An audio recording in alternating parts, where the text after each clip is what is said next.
감사합니다. 우리 앞뒤로 축복하면서 인사하도록 하겠습니다. 하늘 복 많이 받으십시오. 앞뒤로 좌우로 인사하겠습니다. 하늘 복 많이 받으십시오.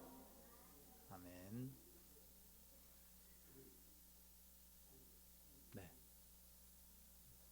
로마서 8장은 성경에서 가장 중요한 핵심과 같은 장입니다.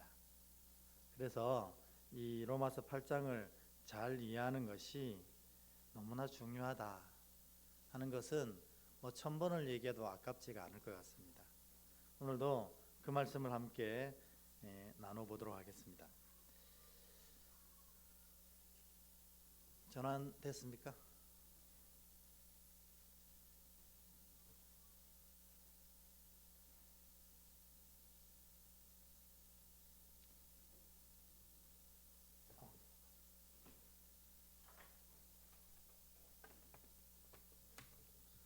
PPT를 안 꽂았네요.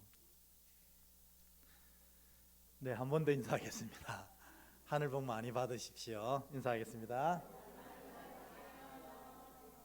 네네. PPT가 나오는 사이에 그냥 음성으로 하다가 PPT가 되면 그때 또 띄우도록 하겠습니다.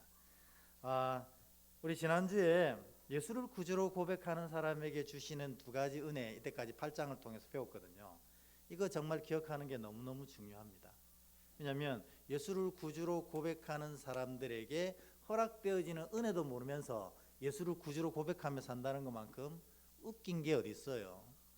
명확하게 알아야 고백하고 그 은혜를 누릴 수 있는 것 아닙니까? 그래서 예수를 이 구주로 고백하는 사람들에게는 첫 번째로 어떤 은혜가 있냐면 결코 정죄함을 받을 수 없는 은혜가 주어진다 그랬어요.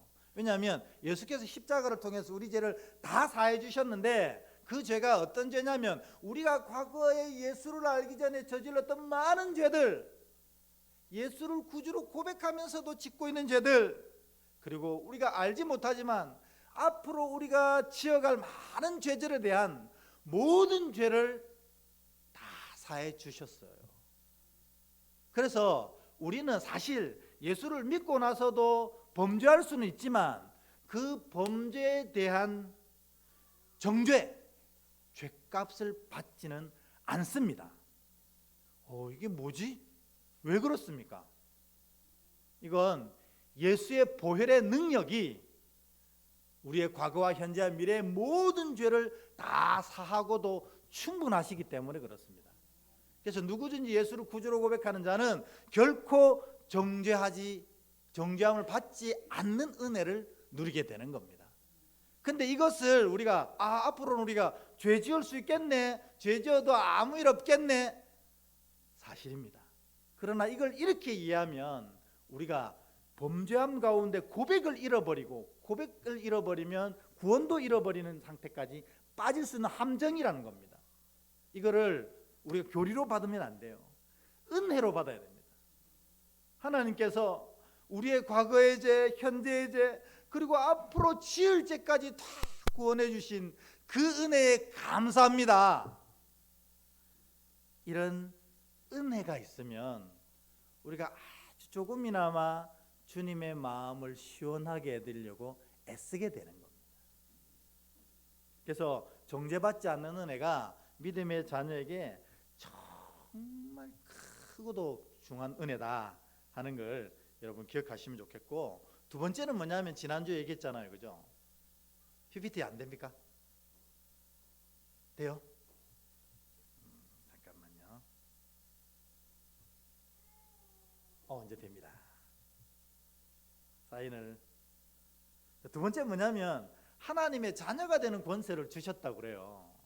왜냐하면 우리에게 양자의 영을 허락하셔가지고 우리가 사실 하나님의 진짜 자녀 아니잖아요. 죄 가운데 빠지고 피조물일 뿐인데 하나님이 우리에게 양자의 영, 성령을 허락하셔서 예수를 구주로 고백하는 자는 다 하나님을 아버지라고 부를 수 있게 허락하셨어요. 그러니까 여러분의 아버지는 누구십니까? 우리 하나님이시잖아요. 우리 양자의 영을 받았거든요. 그래가지고 이제 하나님을 아바, 아버지라 부를 수 있게 하셨어요. 여러분, 이 아바라는 게 뭐예요? 아바. 아빠란, 원래는 아빠라는 음가입니다. 아빠. 아빠 뭐냐면 우리 한국말의 아빠랑 음가도 똑같고 뜻도 똑같아요. 이제 하나님은 우리를 아기처럼 돌보시고 사랑하신다. 그게 아빠의 진정한 의미입니다. 그래서 여러분, 저기에 보면 아빠가 아이를 안고 있는 이 많거든요. 우리 뒤에 보면 복입니다. 요즘에 아이들이 있는 교회가 흔치 않습니다. 근데 지금 또 존재감을 뽐내고 나가고 있습니다. 저게 바로 아빠와 아빠이신 하나님과 우리의 관계라는 겁니다. 우리의 작은 숨소리도 안타까워하시고 우리를 늘 살피시면서 우리를 지키시는 아버지, 우리가 아빠 하면 어디에 계시든지 달려와서 우리를 지키시는 하나님 아버지, 그 아버지의 은혜를 누리는 것이 바로 예수를 구주로 고백하는 자가 받는 두 번째 복이라는 겁니다. 여러분, 하나님 아빠 되시고 또 아빠가 되시면 뭐예요? 상속자다, 이렇게 사도 바울은 선언하거든요. 그러니까 여러분, 하늘 복을 풍성히 누리십시오. 우리가 서로 축복했잖아요. 근데 그것은 축복에 그치는 게 아니고 뭐라고요? 사실이라는 겁니다. 우리가 예수를 구주로 고백하고 나면 하늘 상속자가 되기 때문에 천국을 유업으로 받는 자가 되는 것입니다. 그래서 여러분 앞뒤에 있는 분들에게 이렇게 고백해 주셨으면 좋겠어요. 당신은 천국을 상속받는 상속자입니다. 시작. 당신은 천국을 상속받는 상속자입니다. 아멘. 이게 로마서 8장이 선포하는 예수를 구주로 고백하는 자들의 두 가지 복이라는 겁니다. 여러분, 이걸 분명히 깨달으시고 분명히 고백하셔서 늘 기쁨과 감사로 살아가시는 여러분 되길 축복합니다. 이걸 진짜 알면 기쁨과 감사가 터질 수밖에 없거든요. 아, 그렇구나. 근데 사실 아멘은 했지만 마음으로 이게 믿어지지 않는 분이 있잖아요. 왜 마음으로 안 믿어질까요? 삶이 힘들거든요. 하나님께서 결코 정죄받지 않는 은혜를 주신 거는 이해가 되는데 내 아빠가 되셔가지고 내 삶을 아빠로 지키시고 천국을 상속으로 주시고 이런 은혜는 잘 느껴지지 않는 거예요. 마음으로 느껴지지 않는 거예요. 왜? 삶이란 것이 힘들거든요. 왜 이렇게 힘들지? 왜 이렇게 힘들지? 근데 여러분, 사실 좀 우리가 객관적으로 아주 정확하게 살펴보면 진짜 삶이 힘들어서 힘든 걸까요? 아니면 우리의 마음이 힘들어서 힘든 걸까요? 여러분, 삶이 정말 힘든데, 우리가 객관적으로 볼 때 힘든데 행복합니다 고백하며 사는 사람들 너무 많거든요. 여러분, 굳이 이런 얘기 할 필요야 없겠지만 이 전 세계에서 제일 행복한 나라 1등, 2등, 3등이 다 진짜로 최빈국이에요. 최빈국. 그러니까 1인당 이 GNP가 얼마 되지 않는 나라, 국민소득이 얼마 되지 않는 나라, 그 나라 백성들이 행복지수는 1등, 2등, 3등을 달린다는 겁니다. 그러니까 삶이 실제적으로 힘들다고 진짜 힘든 건 아니라는 겁니다. 반대로 얘기하면요, 삶이 진짜로 풍성해요. 저런 사람에게 걱정이 있을까 싶은데 막상 몇 마디 얘기하다 보면 그 사람도 죽을 맛이라는 겁니다. 안 그렇습니까? 다 그렇거든요. 야, 저 사람은 물질도 풍성하지, 자녀들도 참 잘 됐지, 건강하지, 아직까지 어려움 없이 잘 살고 있는 것 같은데 얘기 몇 마디만 해보면요, 아이고 집사님 그런 말 마세요. 얼마나 힘들고 어려운지 손살을 칩니다. 그러니까 삶이 진짜로 힘들어서 우리가 힘든 게 아니고 실제적으로 우리 마음이 힘들어서 삶이 힘든 경우가 많다는 것입니다. 그런데 그러면 우리는 왜 이렇게 마음을 힘들어할까? 오늘 성경에 그 이유가 나와 있습니다. 그게 뭐냐면 로마서 8장 15절을 한번 다시 같이 읽어보겠습니다. 우리 같이 한번 읽을까요? 로마서 8장 15절 시작. 너희는 다시 무서워하는 종의 영을 받지 아니하고 양자의 영을 받았으므로 우리가 아빠 아버지라고 부르짖느니라. 아멘. 로마서 8장 15절에 보면 내가 무서워하고 힘들어하고 마음이 아파하는 이유는 종의 영을 받아서 그렇다는 겁니다. 다시 말해서 내가 종의 영을 자꾸 따라가니까 내 마음이 힘들어지고 삶의 상황과는 상관없이 힘들다 자꾸 고백한다는 겁니다. 여러분, 종의 영이 뭡니까? 사단이지 않습니까? 악한 영이지 않습니까? 세상의 권세 잡은 영이지 않습니까? 우리가 자꾸 이 종의 영을 따라가다 보니까 삶은 하나님 은혜 가운데 있는데도 불구하고 자꾸 입으로 마음으로 힘들다 이렇게 고백하는 거예요. 왜냐하면 이 악한 영이 우리의 마음을 탁 끄집고 이리 흔들고 저리 흔들고 하다가 결국 이렇게 고통 가운데 이 두려움 속에 빠지게 한다는 거예요. 반대로 우리가 양자의 영, 성령을 받으면 어떻게 됩니까? 아까 얘기한 것처럼 결코 정죄받지 않는 하나님의 은혜를 경험케 되고요, 아버지가 하나님이 우리 아빠라는 사실이 고백되어지고 믿어집니다. 그리고 그 하나님의 놀라운 은혜를 내 삶 가운데 경험하는 자가 되게 되는 겁니다. 그래서 진짜 내가 양자의 영을 받고 나면요, 삶의 기쁨과 감사가 드러나게 돼 있는 겁니다. 그러니까 여러분, 제가 이 모든 걸 다 종합해 보니 결론은 이겁니다. 인생의 행복은 결국은 영적인 문제더라는 겁니다. 여러분, 우리가 인생의 행복은 삶의 어떤 것들 때문에 인생의 행복이 온다고 생각하고 그 삶의 어떤 것들을 얻으려고 애를 썼는데 그걸 막상 얻어도 행복하지 않는 거예요. 왜냐하면 내가 내 안에 양자의 영으로 살지 않고 종의 영에 이끌려서 살면 그렇게 되더라는 겁니다. 그래서 여러분 스스로에게 한번 여쭤보세요. 나는 지금 너무 기쁨과 감사 속에서 행복하게 살고 있는가? 아니면 계속 아파하고 힘들어하고 고통스러워하고 두려워하고 있는가? 그 이유는 이 로마서 8장 15절이 명확하게 밝히고 있어요. 힘들어하는 사람은 종의 영에 의해서 끌려다니고 있는 사람이라는 겁니다. 양자의 영, 성령에 의해서 인도함 받는 사람들은 결코 그럴 수가 없다는 겁니다. 오늘 여러분, 이전의 것은 어찌된지 상관없습니다. 예수님의 시간은 항상 현재거든요. 지금 여기서 결단하면 됩니다. 이제는 내가 종의 영에 끌려다니지 않고 오직 성령에 끌려다니는 복된 자가 되겠다. 오늘 마음으로 선포하셔서 오늘부터 진짜 하늘 복을 누리시는 복된 여러분 되시길 축복합니다. 여러분 진짜 기억하십시오. 인생의 행복은 다 영적인 문제입니다.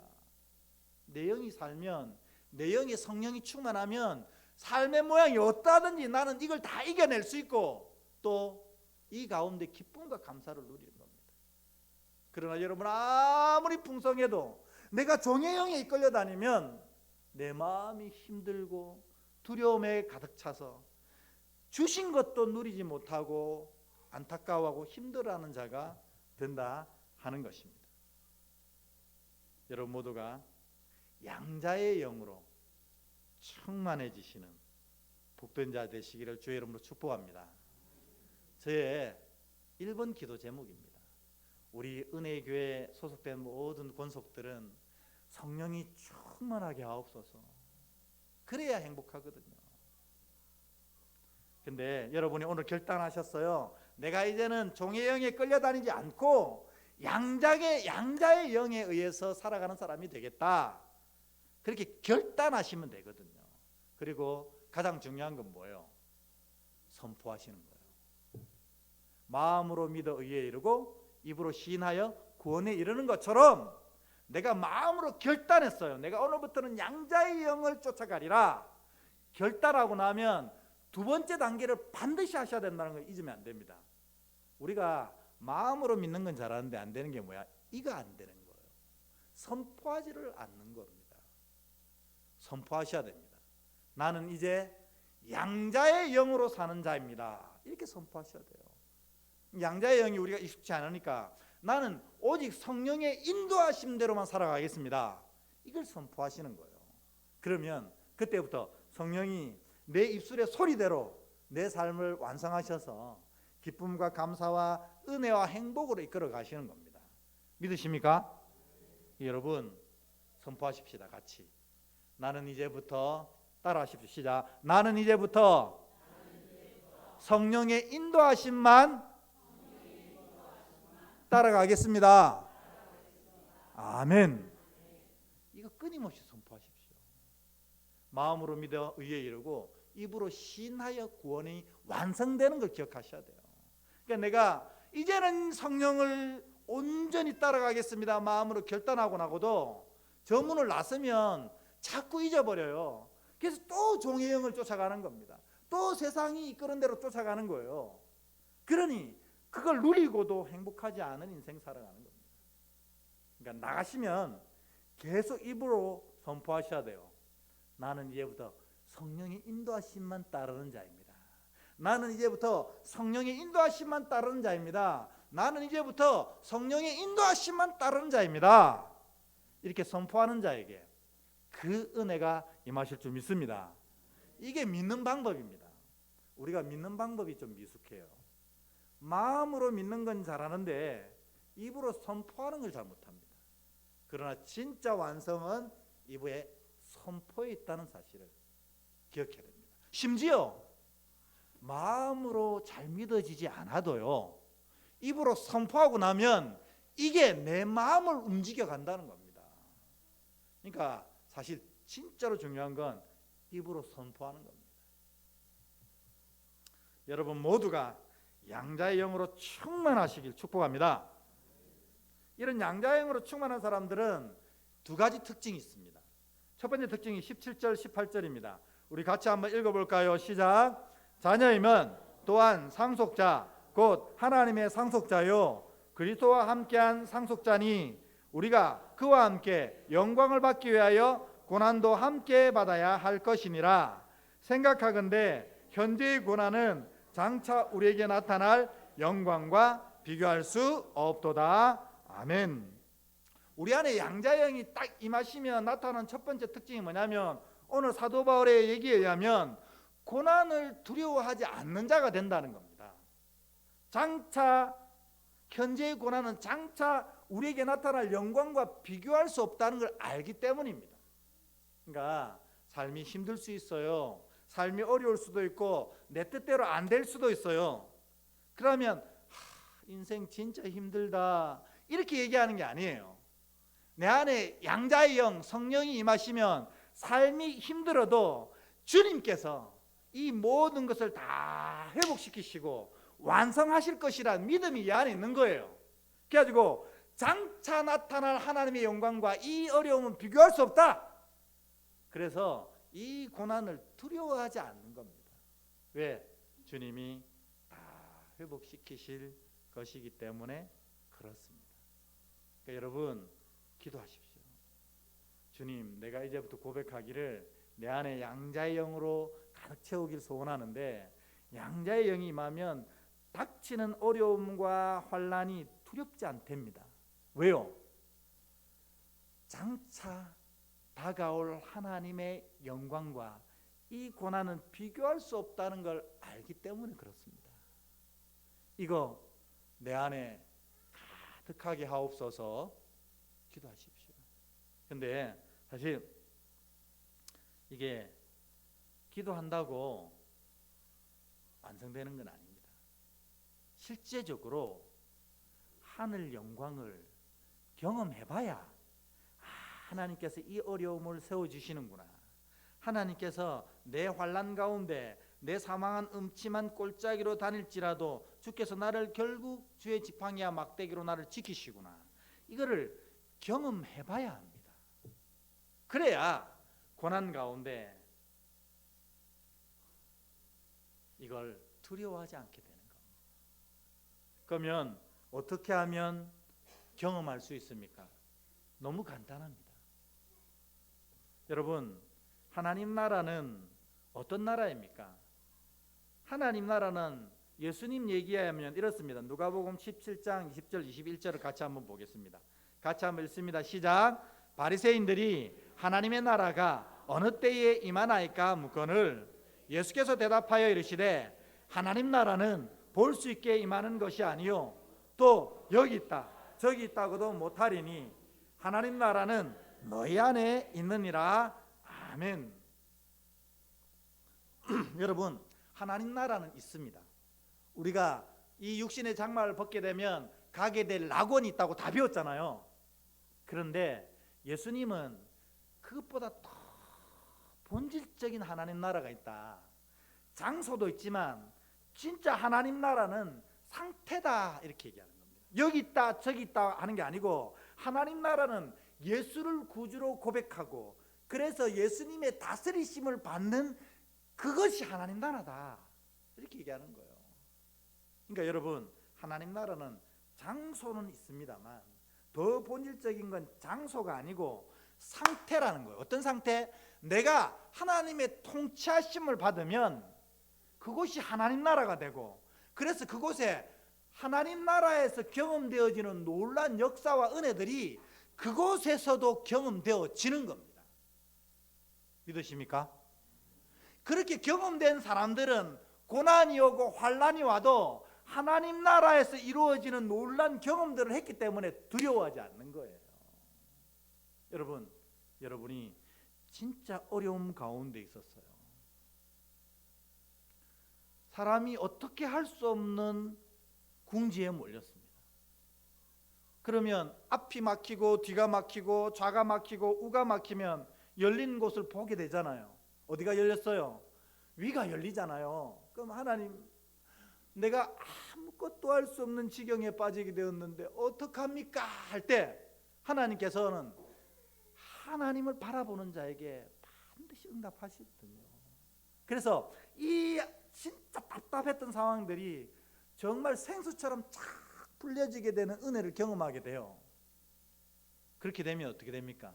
다음에 어려움이 생기면 뭐가 기억나요? 앞이 막히고 뒤가 막히고 좌가 막히고 우가 막혀도 뭐가 열렸어요? 하늘은 열려 있다는 사실을 기억하게 되고, 그때 또 기도하기 시작하는 거예요. 주님, 그때 나를 구원하신 주님 지금도 살아계시는 줄 내가 믿사오니 나를 구원하여 주시옵소서 기도하게 되는 겁니다. 그러니까 진짜 성령이 임한 사람은 기도하게 돼 있고 기도의 응답을 누리게 돼 있고, 그래서 고난을 두려워하지 않는 자가 된다는 겁니다. 이게 바로 양자의 영이 충만히 임한 사람들의 특징입니다. 여러분 안에 근심, 걱정, 두려움, 아픔, 눈물, 고난이 가득 채워져 가지고 나를 진짜로 힘들게 한다면 오늘 기도하십시오. 주님, 양자의 영이 임하게 하옵소서. 성령이 임하게 하옵소서. 그러면 이 가운데 성령의 임재가 나타나면 그 놀라운 역사가 나타나게 되고 경험하게 되면 이제 이런 것들이 두려워지지 않게 되는 거예요. 아, 하나님이 살아계시구나. 아, 하나님이 나를 사랑하시는구나. 아, 하나님이 이 내 모든 문제를 회복시키시는구나 고백하게 되는 겁니다. 그래서 다음에 이런 문제가 생겨도 전혀 두렵지 않습니다. 왜? 우리 배웠잖아요. 내 안에 계신 하나님이 문제보다 더 크신 분이라는 걸 알게 되기 때문에 그렇습니다. 여러분, 오늘 이 성령으로 말미암아 여러분 안에 있는 모든 두려움이 다 사라지고 기쁨과 감사가 넘치는 복된 하늘 백성 되시길 축원합니다. 두 번째 특징이 있습니다. 19절입니다. 19절 같이 기도하겠습니다. 시작. 피조물이 고대하는 바는 하나님의 아들들이 나타나는 것이니 아멘. 양자의 영을 가진 사람은 이 경험했기 때문에, 하나님 살아계심을 경험했기 때문에 환난과 어려움이 두렵지 않아요. 왜? 하나님이 회복시키시. 근데 두 번째 특징이 뭐냐면 또 하나님의 역사를 간절히 소망이 가득 차 있어요. 오늘 보면 그거 고대한다고 되어 있습니다. 고대. 간절히 바란다는 겁니다. 그래서 양자의 영을 가진 사람은 하나님 나라를 소망하고, 그래서 기다리고 기도하고 또 기다린다. 이 기대인데 첫 번째가 잘못됐네요. 기대하고 기도하고 기다리게 되는 겁니다. 여러분, 나중에 혹시 기회가 되면 이 책을 한번 사서 읽어보시면 좋겠어요. 이 이진희 목사님 썼던 광야를 읽다 하는 책이 있는데요, 여기 보면요, 인생은 산이 아니다 이렇게 얘기합니다.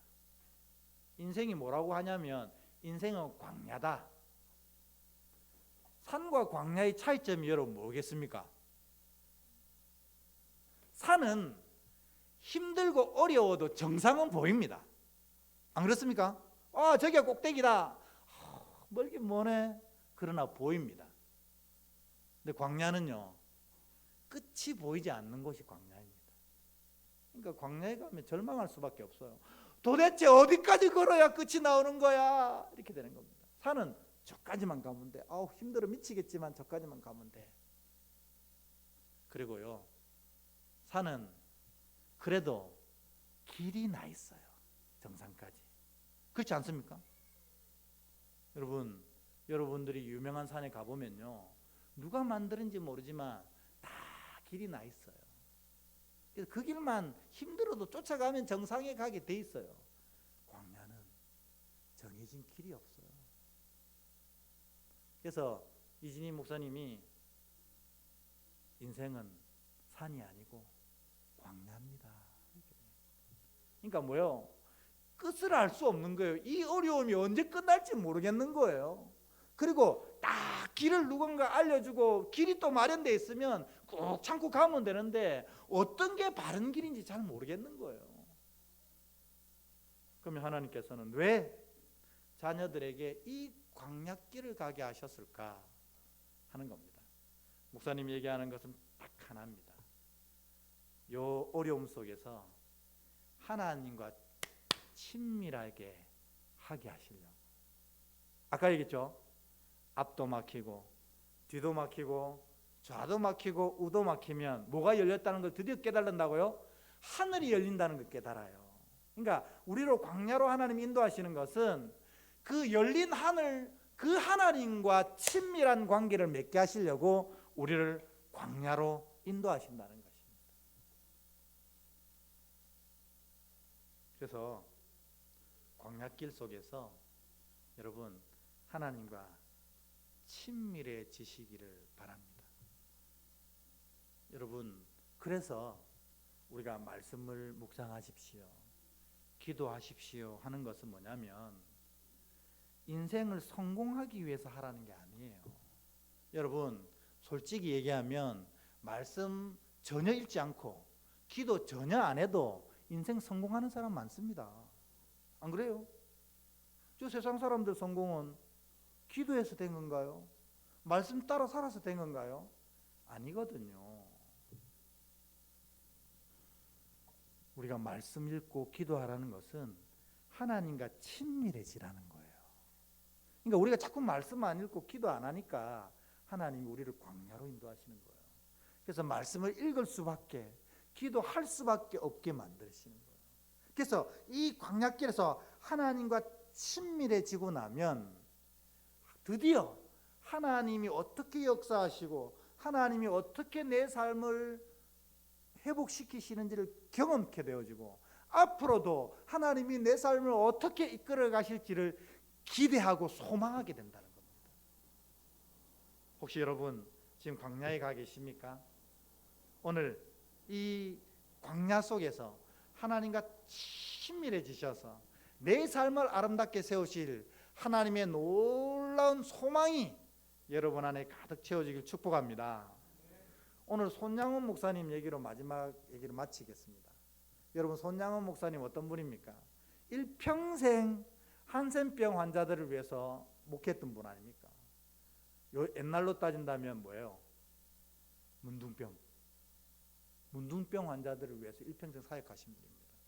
그리고 그 일제시대 때 신사참배하라는 것에 내가 하늘에 하나님이 계신데 어떻게 신사참배할 수 있느냐, 그 거절해가지고 6년 동안이나 옥살이 한 분입니다. 믿음으로 온전하신 분이었어요.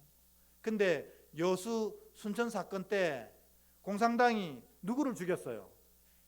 자기 금쪽 같은 아들을 죽였어요. 용서가 되겠습니까?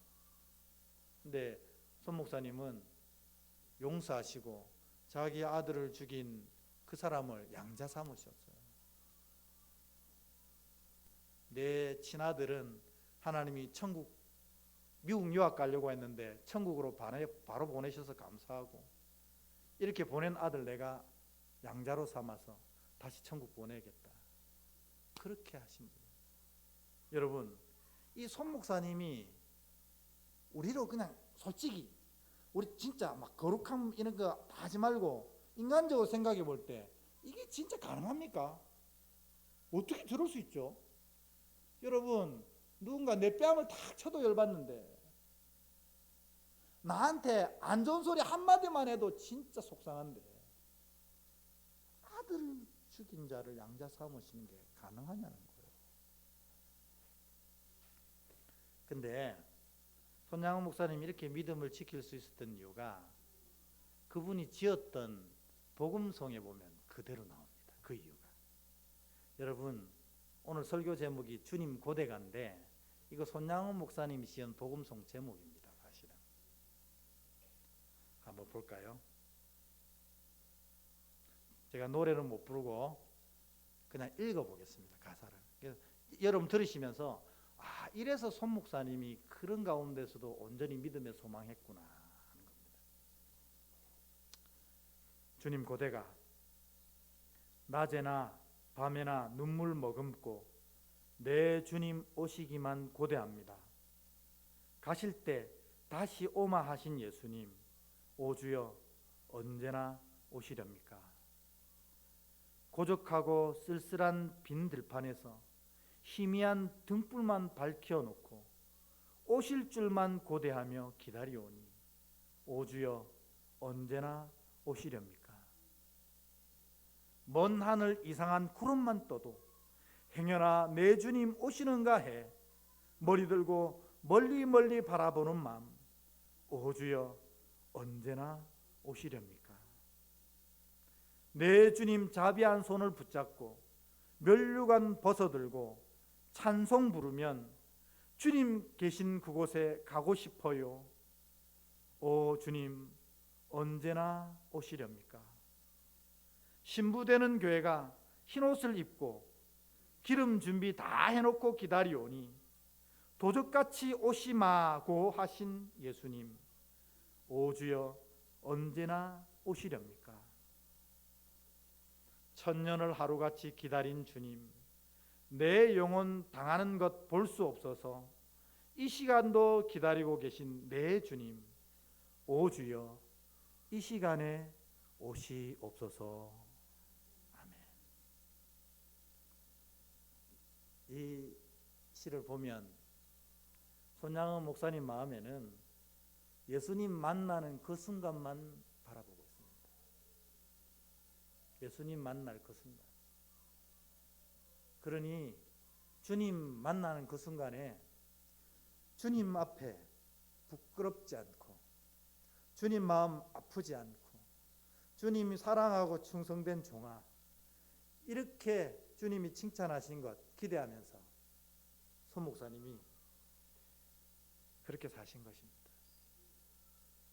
오늘 양자의 영을 기도하신 여러분에게 임하셔서 여러분에게 이 소망이 가득 차서 주님 만나는 그 순간 오 주여